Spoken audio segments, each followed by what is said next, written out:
Goes to education. This is an online question that I think we just received, and it says 27% of DC area jobs are STEM related. How are we ensuring that this number grows or at least remains constant? And how do you plan on creating the pipeline for talent and employers? Bruce, you're up. I think we already have that pipeline. I think we have an excellent school system right now.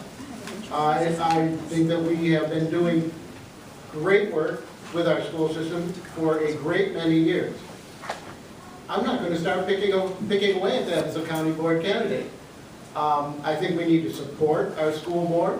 I think our school board needs to be encouraged to make the hard decisions that they will have to make, especially budgetary ones and building ones, over the next several years. The county board can be very supportive and very encouraging in that way. But I think our school systems have performed exceptionally well. I'm very happy with the experience that my daughter got from kindergarten all the way through W&L. We couldn't be happier with the school system in Arlington County.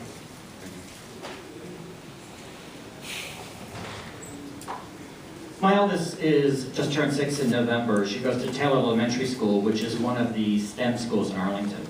And I've been impressed by some of the things I've seen them doing, in the kindergarten with technology and with iPads. And frankly, I've also at times wondered, well, why are they doing that? And there's been a lot of stories lately in the media questioning sort of, are we using technology the way we should? Now, I'm not running for the school board. I'm running for the county board. But I do think that one thing that the county board, well, they're responsible for funding the schools, and I would hope that the school board looks at what they call STEAM, which is STEM with the arts added into it, as a way of balancing out some things. Now, no employer or job creator is going to come to any community with bad schools, and Arlington does not have bad schools. But what it does have is some unequal instruction.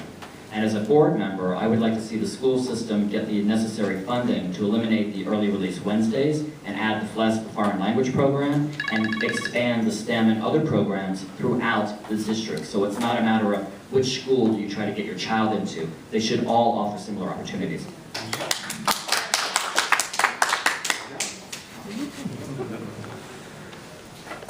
I'm running for county board. I think that the partnership between the county board and the school board is vital. My focus as a county board member in regards to the schools is to make sure that they have the financial resources that they need to provide and continue to provide a world-class education. I think we all realize that we live in a changing global economy where we have to find new strategies to educate and make sure our children are competitive. One of the ways that I can make sure that our children are competitive is to focus on making sure that we have Tier 1 employers in Arlington. We have Tier 1 partners in Arlington that will continue to provide internships, vocational trainings, things that has made Arlington's education system so unique and successful over the last 40 years and beyond. And so that's what my focus is on. I think that if I wanted to answer that question from an instructional standpoint, then I would be running against Sharon and Reed. But from a fiduciary standpoint, I'm running from it and saying that we need to continue to make our commitment both in economic development and fully funding our schools. I love this question. I've gotten a chance to work with communities all over the country on STEM Ed, so I'm excited to talk to this. One of the projects I've worked on back in 2011 was helping Maryland think about how to get STEM in their schools and their schools more visible to STEM employers around the state. I think we've got great opportunities to do that here in Arlington, and I think it is a ripe opportunity to partner between the county board side and the school board side.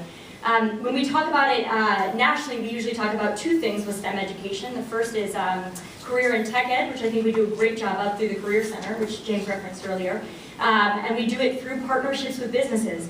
I have worked with the Career and Tech Ed Advisory Council as part of my work on the Advisory Council on Instruction. They're doing a great job outreaching to our community partners on the commercial side. I think we could be doing more with the different bids and the chamber to help fuse some of those partnerships together.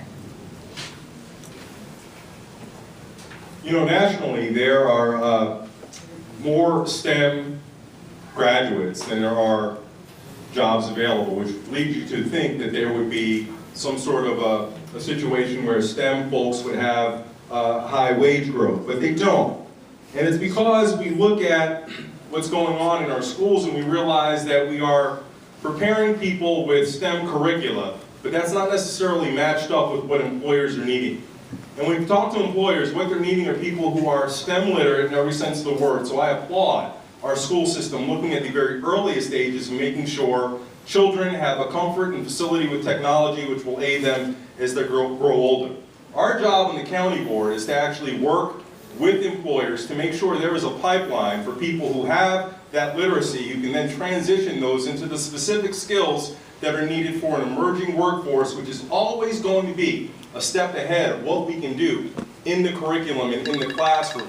And if we set that up with STEM literate students at the early age and active partnerships when they're actually ready to enter the workforce, then we'll adequately prepare our students to have and compete for those jobs.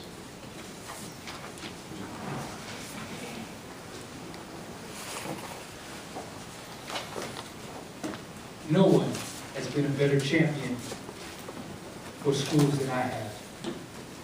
As an elected official, I expanded STEM education at Hoffman Boston, at Taylor, and at the Career Center.